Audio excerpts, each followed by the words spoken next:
교과서는요, 교과서는 118페이지부터 보시면 돼요. 118페이지부터 보시면 되고, 일전에도 말씀드렸지만은 제가 앞에서 한 내용들을 여러 번 했기 때문에 듣기에는 크게 문제가 없으실 걸로 예상을 됩니다. 예, 그리고 지난주 거를 한번 좀 볼까요? 지난주에 제가 이제 중요한 쪽부터 방사선의 에너지부터 했었죠. 그래서 방사선의 에너지 구하는 방법 두 가지, 하나는 전자기파, 하나는 입자, 걔네들의 에너지 구하는 방법을 잘 숙지를 해주시고, 그리고 연습 문제도 내드렸죠. 그리고 교과서 중간중간 연습 문제들이 있어요. 그거를 힘이 닿는 데까지 한번 풀어보시고, 모르는 내용들은 책 속에 사실 정답이 다 있거든요. 책을 봐가면서 풀어주시면 될 것 같습니다. 두 가지 구하는 거, 그 다음에 으자 구하는 거, 그 다음에 방사선의 이중성 들어가서 광전효과라는 거하고 드브로이파라는 거에 대해서 제가 설명을 한번 해드렸고, 요거에 또 세트로 컴퓨턴 산란이라고 있어요. 그거는 제가 따로 시간을 내서 설명을 한번 또 드린다고 했었죠. 그래서 광전효과, 드브로이파, 책에 보면은 뭐 상보성의 원리 이런 내용도 나와요. 보호에. 그래서 얘네 둘은 항상 그 전자기파는 전자기파로만, 입자선은 입자로만 이렇게 쓰이진 않고 서로 둘의 성질이 같이 공존하는 거예요. 공존하는 거기 때문에 그 이중성에 대해서 머릿속으로 한번 잘 정리를 해 주시고, 그리고 드브로이파 구하는 방법, 람다는 mv 곱분의 플랑크 상수. 그래서 이걸로 해서 이제 방사선의 전리 능력, 분리 능력, 교과서 앞쪽에 또 보시면은 몇 페이지더라? 앞쪽에 보시면은 5장 전자기파라는 단원에 아주 설명이 잘 돼 있습니다. 그래서 5장 설명을 한번 책이랑 같이 보시면서 보시고, 수식이 어려워서 못 보겠다 이러신 분들은 수식 그렇게 중요하지 않아요. 않으니까 내용만이라도 좀 파악을 해주시면 돼요. 제가 하는 강의만으로는 조금 부족할 수도 있어요. 그래서 여러분께서 좀 해주셔야 되는데, 전자기파의 성질 100페이지부터 103, 105, 107, 11, 114까지 몇 페이지 안 돼요. 한 15페이지 되나요? 여기를 한번 잘 읽어주시고, 그리고 뒤에 연습 문제도 한번 풀어봐 주시고, 그러면은 뭐 크게 분류되는 거 없고, 그리고 그 5장 내용에 보면은, 교과서 5장 100쪽부터 시작한 5장 내용에 보면은 중간중간에 이제 각자 광자가 뭐다, 그다음에 이중성이 뭐다, 이런 내용들이 쭉 있어요. 그리고 방사선을 분리하는 방법들, 그런 것도 있습니다. 잘 봐주시고, 그리고 또 개요, 방사선, 여기에 나온 내용이 다는 아닙니다. 다는 아니니까 필수적인 것만 적은 거니까 책을 보시면서 같이 따라오시는 게 가장 좋아요. 그리고 전자기파가 뭐다 하고 설명까지 해줬습니다. 그리고 전기장, 자기장에 대해서, 스펙트럼에 대해서도 얘기를 했었고요. 그리고 전자기파 입장성, 플랑크의 양자가설을 가지고 만들었다고 했죠. 그쵸? 이거는 1장부터 제가 굉장히 강조를 했습니다. 3년 내내 쫓아다닐 거예요. 계속 쫓아다닙니다. 그러니까 공부를 해주셔야 되고, 그리고 이분이 드브로이파의 에너지 구하는 방법, 람다는 mv 플랑크 상수로 나왔었죠. 이 p가 운동 에너지예요. 입자가 하는 운동 에너지가 결국에는 계산해 보니까 어떻게 된다? 광자나 입자나 똑같더라, 성질이. 그리고 드브로이파가 어떤 내용이다, 불확정성의 원리, 하이젠베르크가 했던 불확정성의 원리도 얘기를 했었고, 책으로 보시면은 이 부분이 가장 좀 이해가 안 되실 거예요. 어떤 내용인지, 이게 도대체 뭘까? 한 3번 정도 읽어보시면은 어느 정도 되고, 그리고 설명이 부족하거나 이런 것들은 한번 찾아보셔야 돼요. 사실은 요즘 좀 문제점이 뭐냐면은, 특히 학생들 문제점이 뭐냐면은 너무 시험에만 매달립니다. 시험에 안 나오면 안 해버려요. 그러지 마시고, 이렇게 할 수 있는 것도 한 1학년 때 정도밖에 없어요. 본인이 하시는 거에 좀 뭐라고 해야 되죠? 확장을 좀 시키려면, 물론 시험도 중요하긴 한데요. 그 시험이 다가 아니라 좀 어떤 호기심을 가질 필요가 있습니다. 그래서 책도 찾아보시고, 도서관에 가시면은, 요즘 도서관은 갈 수 있잖아요. 그죠? 도서관에 가시면 너무 정보를 인터넷에만 의존하지 마시고, 책에서 나온 내용들이 훨씬 더 정확한 내용들이 많거든요. 뭐 양자역학, 뭐 파동의 모험, 뭐 이런 책들이 있습니다. 그 책을 하나 추천해드리면, 그 파동의 모험이란 책이 있습니다. 파동의 모험. 좀 글씨가 어렵네요. 쓰기가 점점 어렵네요. 네. 파동의 모험이란 책이 있거든요.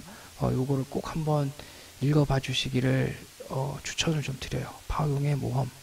찾아보시면 단행본으로 나와 있는지 아니면은 원래 서적이 번역본인데 한번 찾아서 읽어보시면은 도움이 많이 됩니다. 재미있어요. 그리고 여기까지 했었네요. 그리고 3장에 들어갔었죠. 3장에 들어와서 제가 또 막 설명을 했습니다. X선의 발생, 이제 이거는 모르시는 분 없을 거예요. 우연히 발견했고, 뭐 하다가 발견했다고 했어요? 음극선 실험하다가 무슨 관을 가지고, 크록스관을 가지고 음극선 실험을 하다가 X선을 발견을 하게 됐고, 우연히 발견을 해서 정체를 몰라서 X라고 불렀다. 그리고 라우에가 나중에 회절 실험 성공하면서 파동을 갖는 전자기파 일종임을 발견했다. 그렇게 했었고, 그리고 이제 일렉트론 빔, 여기 이게 어디예요? 캐소드, 이쪽은 아노드, 여기는 구리, 텅스텐, 타겟. 그리고 얘를 가열을 하면은 뭐가 나온다 그랬어요? 열전자가 나와요. 열전자들을 여기 관전압이라는 걸로 마이너스와 플러스의 전위차를 이용해서 전위차에 다니는 킬로볼트라고 했습니다. 굉장히 높아요. 그리고 여기 나오는 전압에 다니는 밀리암페어 단위입니다. 그러면은 킬로는 10의 3승, 밀리는 10의 마이너스 3승. 사실은 둘이 그냥 곱해줄 수도 있어요. 이 둘을 곱하면은 이 관에 걸리는 P가 나와요. 전력, 파워가 나옵니다. 그건 나중에 기계학이라는 과목 때 배우실 거지만 미리 설명을 드리는 거예요. 그래서 이 안에 들어가서 타겟에 충돌하면은 두 가지 경우가 있죠. X선이 두 가지가 있다. 책에도 두 가지라고 되어 있을 겁니다. 하나는 숙제로 낸 연속선과 특성선 두 가지가 있다. 우리 지금부터 할 118페이지는요. 이런 내용들이에요. 다 이런 내용들의 X선이 어떤 거다. 그리고 방사선 중에 X선이 어떻게 발생한다. 그거 정도는 아셔야죠. 방사선과니까. 그리고 X선의 발생 단계.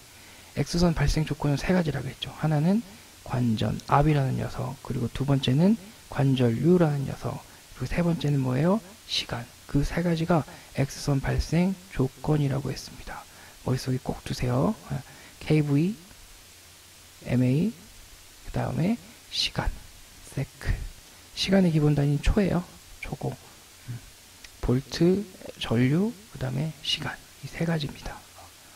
세 가지가 반드시 필요해요. X선이 생기려면은 X선관에서. 자, 그리고 그래서 연속 X선에 대해서 했었죠. 연속 X선은 이미 숙제를 해봤기 때문에 잘 아실 겁니다. 원래 동영상도 보여주고 하면 쉽긴 해요. 근데 일단 봅시다. 연속 X선은 고속전자가 원자핵 근처를 통과하거나 핵에 충돌할 때 핵에 강한 전기력을 받아서 속도가 감소된 결과 발생하는 무슨 파? 전자기파이다. X선, 연속 X선 뜻이 이겁니다. 왜 연속이라고 했어요? 연속인 이유. 발생을 에너지가 다양하니까, 연속적으로 변하니까 연속 X선. 그리고 무슨 선? 제동 복사선. 브레이크를 걸어서 나오는 거죠. 제동 복사선. 기타 등등 있었습니다. 예, 잠깐 끊겼었는데요. 제가 이걸 하나 찾아왔어요. 찾아왔는데, 자, 이걸로 한번 볼까요? 다 알고 있는 내용인데 다시 한번 설명을 드리는 거예요. 두 가지가 있어요. 여기 베렌스트라 할룽이라고 돼 있죠. 이게 독일어로 브레이킹이고 제동 복사선이 만들어지는 거 두 가지가 있습니다. 첫 번째, 이거는요 아주 낮은 단계의 에너지예요.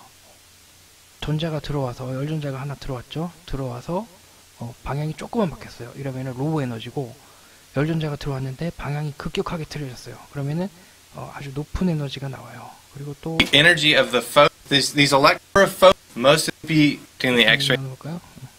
이거는 넘어가 버렸네. Grammarly does more. 두 가지가 있고 특성선은 얘기가 있을 줄 알았는데 특성선 얘기는 없네요. 그럼 뒤쪽에서 특성선은 다시 한번 얘기를 해줄게요. 자, 왜 방금 걸 보여줬냐?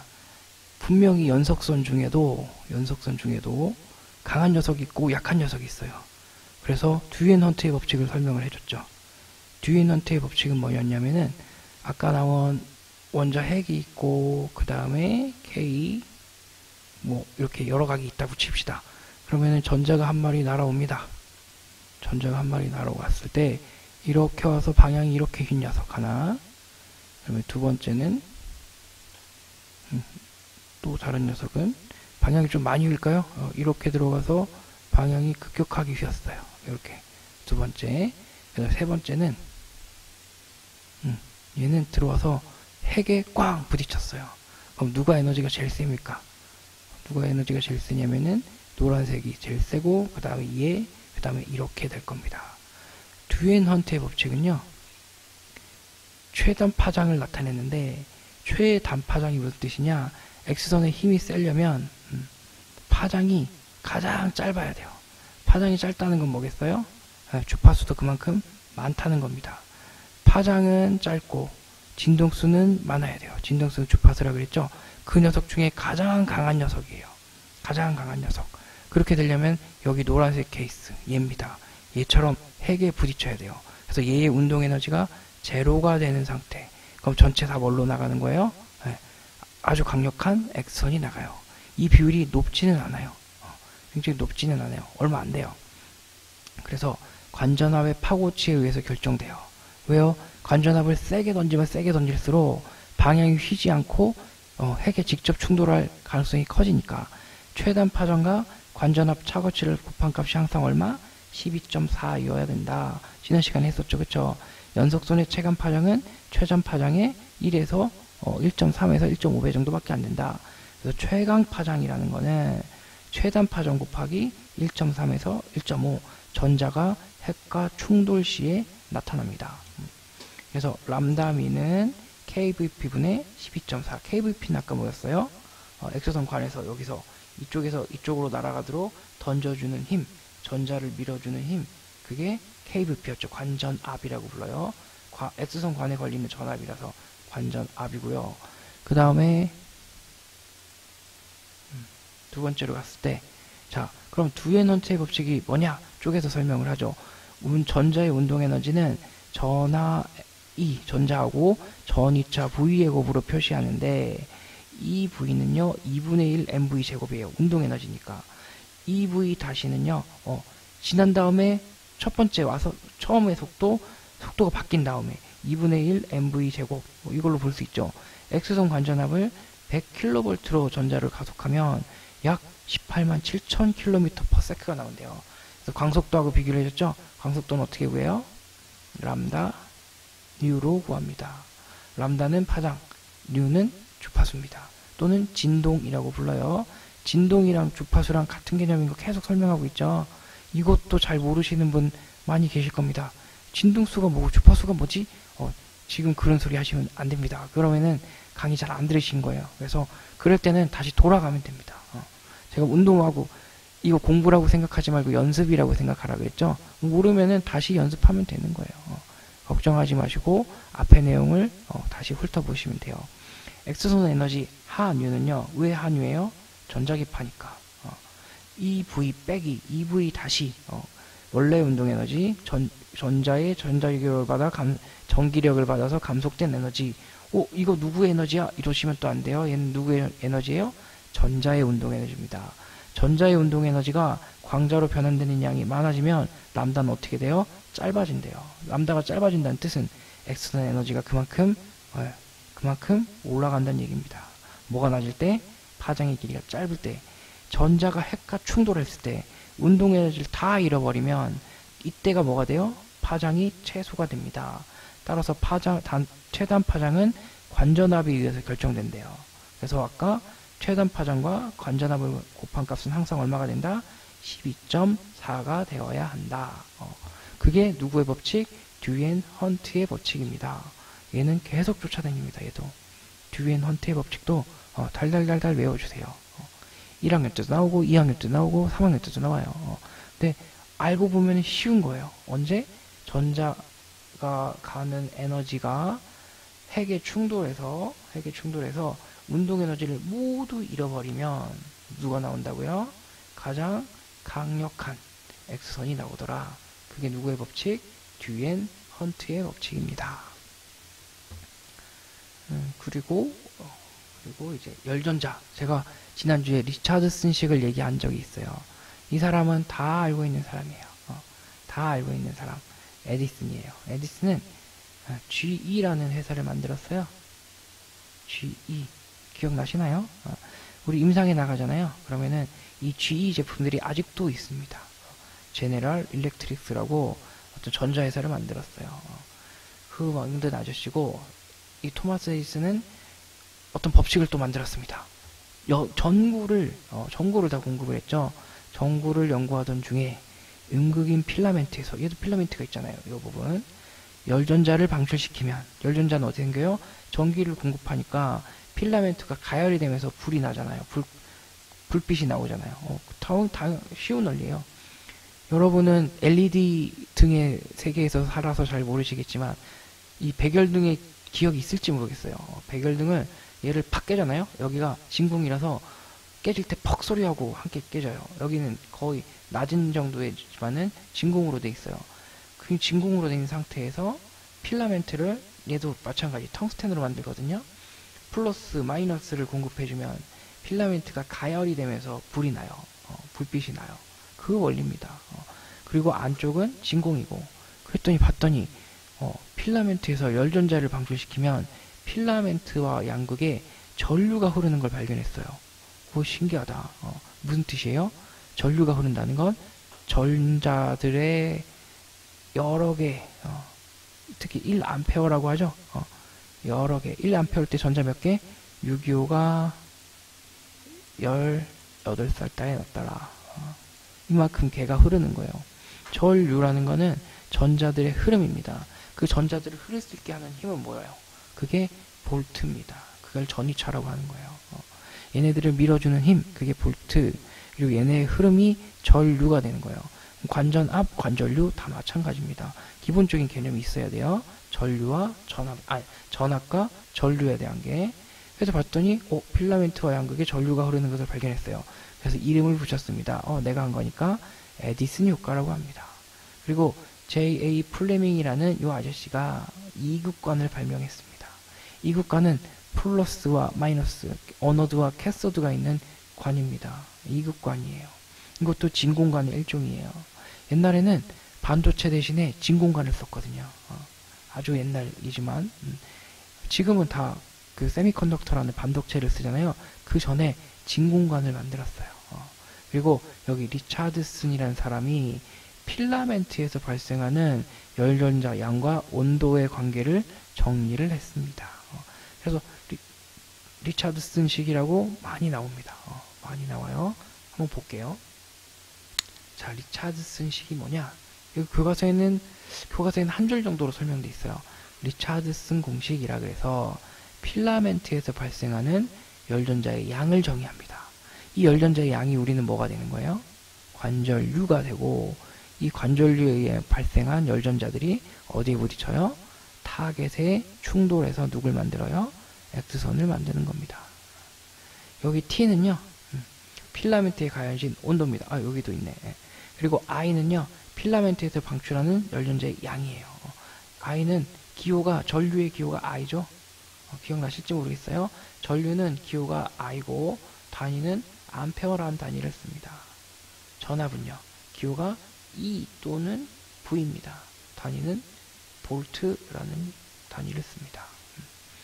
A는 금속의 표면 및 표면 상태에 주어진 상수입니다. 그리고 파이는 워크 펑션, 일함수입니다. 일함수가 뭔지 아시죠? 지난번에 설명을 한번 해줬죠? 일함수라는 거는 역치하고 똑같아요. 어떤 일을 일으키기 위해서 필요한 최소한의 힘. 그게 여기서는 워크 펑션, 일함수라고 하고, K는 볼츠만 상수입니다. 볼츠만 상수는 고등학교 때 배우셨을지 모르겠어요. 볼츠만도 역시 별의 온도, 색깔에 따른 온도, 그런 것들을 결정했었죠. 여기서 마찬가지입니다. 볼츠만 컨스탄트 이 정도를 써주고 이것들을 이용해서 이렇게 나타내주면 뭐가 나온다고요? 필라멘트에서 발생하는 열전자의 양을 알아볼 수가 있겠더라.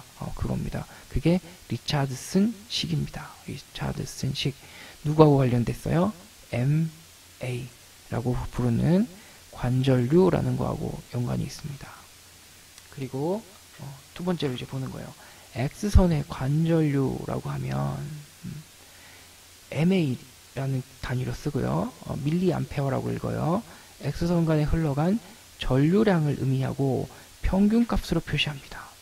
전기 전자 시간에 지금 배우고 계신지 모르겠어요. KV는 최고값을 최대값으로 나타내고 MA는 평균값으로 나타냅니다. 최대값으로 나타내는 이유는 파고치가 가장 높을 때 X선을 발생시키기 때문이에요. 그리고 관절류라는 거는 열전자량을 다 셀 수는 없죠. 그러니까 평균값으로 나타낸다. 교류를 산술적으로 표현하기 때문에 이 말 좀 어려워요. 아직 교류 안 배우셨을 테니까. 나중에 전기전자 할 때 지금 직류 나가고 계신가요? 아니면 어디 나가고 전기장, 자기장쯤 나가고 계시겠네요.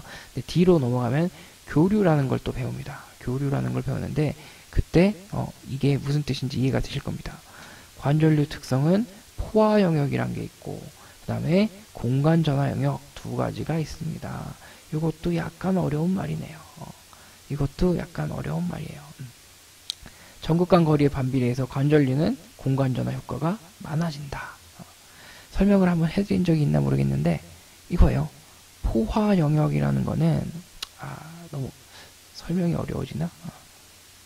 머리가 아플 수도 있겠네요. 이거는 제가 제 시간 이거 사실은 물리 영역에서 다루기에는 좀 그래요.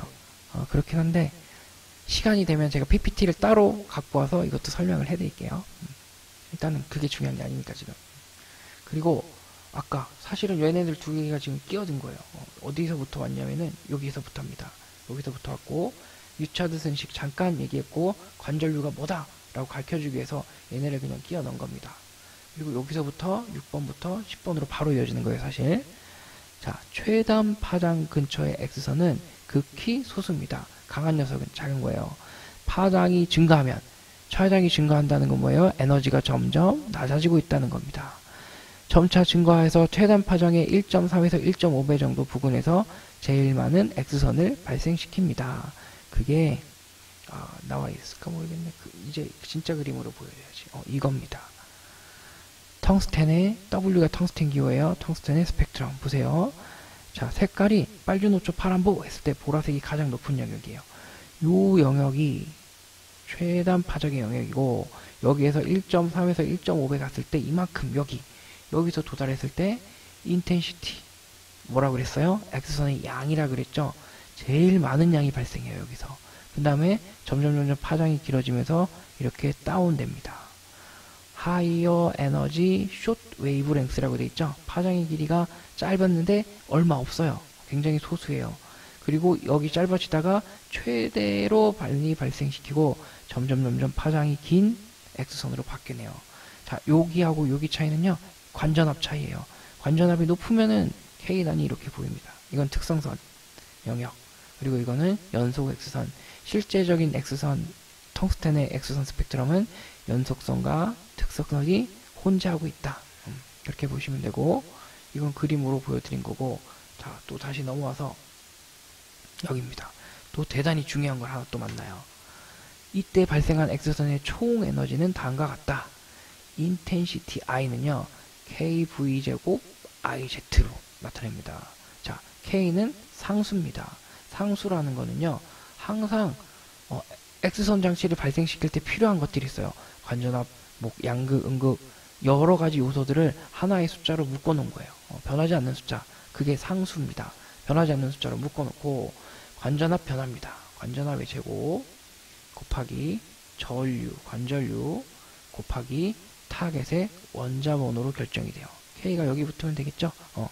그래서 X선의 발생 효율이라는 건 별거 아니에요. 자, 뭐를 먹었어요. 밥을 2공기 먹고 삽질을 1시간 했다. 그리고 밥을 3공기 먹고 삽질을 2시간 했다. 같은 똑같은 1시간 했다. 그러면은 3공기보다는 2공기가 더 효율이 좋은 겁니다.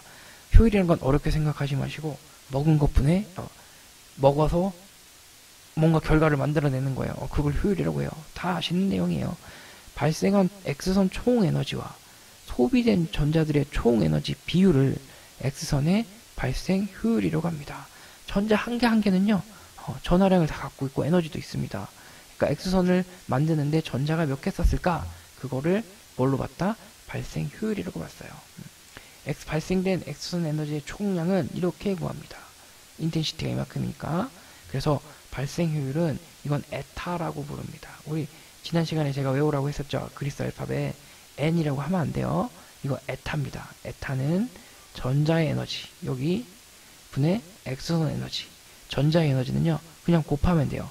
P는 파워예요. 전력은 V 곱하기 I입니다.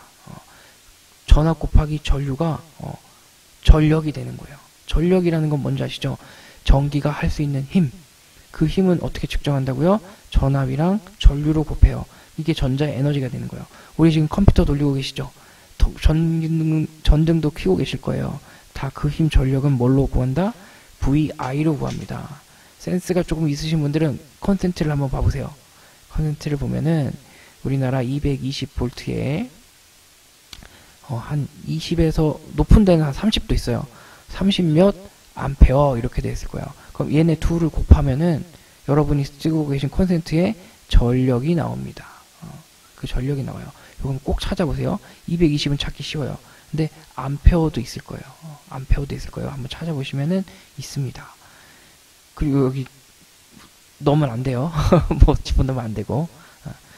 자, 그래서 전자에너지 VI는 K상수가 내려왔네요.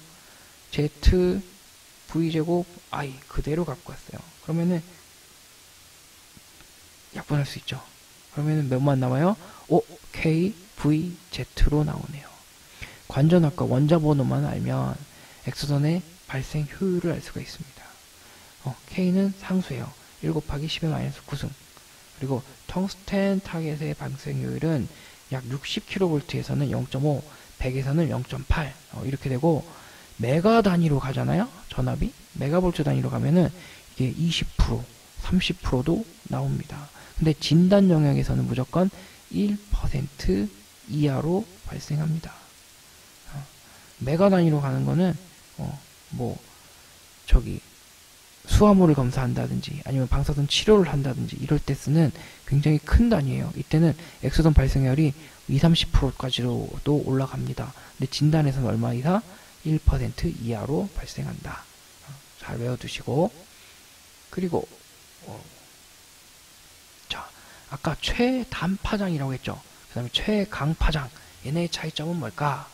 최단파장은요, X선 에너지가 제일 셀 때를 의미하고, 최강파장은 X선이 제일 많이 발생했다는 것, 이렇게 정리해 주시면 됩니다. 근데 사실 아리까리 막 헷갈릴 거예요. 근데 이게 꼭 정답은 아니지만 그냥 편하게 생각하시면 돼요. 최단파장은 뭐라고요? 언제? 브레이크가 걸려서 0이 됐을 때. 그리고 최강파장은 인텐시티가 가장 셀 때라고 생각하시면 편합니다. 그리고 필라멘트는 대소 2개의 대초점, 소채점으로 변해서 쓰고 초점의 크기는 뭐 이렇게 된다 하는데 사실은 이거는 2학년 때 배울 기계학에서 갖고 온 거예요. 기계학에서 여러분 이해를 돕기 쉽게 해서 필라멘트가 여기 큰 놈 하나, 작은 녀석 하나 있어요. 대초점은 여기 큰 녀석을 쓰고요. 소초점은 작은 녀석을 써요. 보통 1.0은 소, 2.0이면 대초점을 씁니다. 뭐 시료초점 이런 얘기는 아직 모르시는 얘기고 이거를 보여드리기 위해서 그냥 갖고 온 겁니다. 이게 타겟의 필라멘트가 이렇게 생겼습니다. 그리고 이제 제대로 볼게요. 아이고 택도 오타가 나 있네. 연속 X선의 발생 이제 다 이해하고 계시죠? 보세요. 자, 최대 에너지 연속선 입사 열전자 열전자가 가면서 방향이 어떻게 바뀌나 볼게요. 하나가 바뀌었어요. 이거는 무슨 에너지? 조금 높은 에너지, 약간 고에너지. 여기는 방향이 조금만 바뀌었으니까 저에너지. 그리고 최강은 예소 충돌. 그래서 최대 연속 에너지. 그래서 이거를 람다 민이라고 불렀고, 람다 민 곱하기 관전압은 항상 얼마? 12.4가 나오더라. 듀앤 헌트의 법칙입니다. 연속 액수선은 이렇게 한 3가지 정도 케이스가 있겠네요. 약한 녀석, 강한 녀석, 최대. 이렇게 있습니다. 이게 연속 액수선이에요. 별거 아닙니다. 연속 액수선은 쉽습니다. 누가 있어야 돼요? 관전압과 관전류와 시간만 있으면 됩니다. 자연 상태에서는 이게 있을까요? 없을까요? 자연 상태에서도 있어요. 자연 상태에서도 액수선 나오는 경우가 있습니다. 근데 우리는 지금 액수선 관에서 주로 만들 수 있는 액수선, 연속 액수선에 대해서 얘기를 하는 거고, 자연 상태에서도 액수선 만들어집니다. 전자가 날아가서 부딪히면 돼요. 어디다가? 타겟에다가. 약하지만 액수선들이 존재합니다. 자연계에도. 그리고 다시 제대로 된 또 설명, 두 번째 설명. 자, 입사전자가 첫 번째예요. 쭉 와서 방향을 바꿨습니다. 그렇게 나오는 게 제동복사, 다른 이름 또 연속 액수선, 연속선, 그 다음에 또 백색선, 그리고 또 제동복사선, 뭐 여러 가지가 있습니다. 브레이킹 레이. 그래서 제동복사 1번. 그 다음에 두 번째 케이스, 특성복사라는 캐릭터리스틱 레이라고 하는 고유선이라고도 하고요. 기타 등등이 있습니다. 입사전자가 와서 누굴 때려요? K각을 쳤네요. 그럼 얘는 밖으로 빠져나가고, 그러면 여기가 공간이 비어 있으니까 밖에서부터 채워서 들어가는 겁니다. 그러면 얘가 가진 결합 에너지, 얘가 가진 결합 에너지, 이 둘의 차이만큼 항상 누가 나온다? 특성선이 나오더라. 그 두 가지. 그래서 제가 숙제로까지 내줬습니다. 장담하는데요. 3학년 중에 이거 제대로 정리 못하시는 분들도 계세요. 소수겠지만 그때 가서 하시지 마시고 지금 하는 게 훨씬 여러분한테 도움이 됩니다. 그러니까 여러 번 보세요. 여러 번 보시고 책도 잘 보시고, 그리고 스펙트럼은 한번 보여드렸고, 그러면은 잠깐 쉬었다가 다시 돌아오는데, 제가 30분 정도로 넣는 이유는 나머지 한 15분, 20분 정도 동안 여러분이 흡수하는 시간을 가져야 됩니다. 흡수하는 시간을 꼭 가져주세요. 제가 무슨 얘기를 하고 있는지, 그리고 제가 어떤 방향으로 하고 있는지, 그리고 책에는 또 뭐라고 돼 있는지, 그 시간을 가져주시고, 그 다음에 두 번째 시간에 만나요.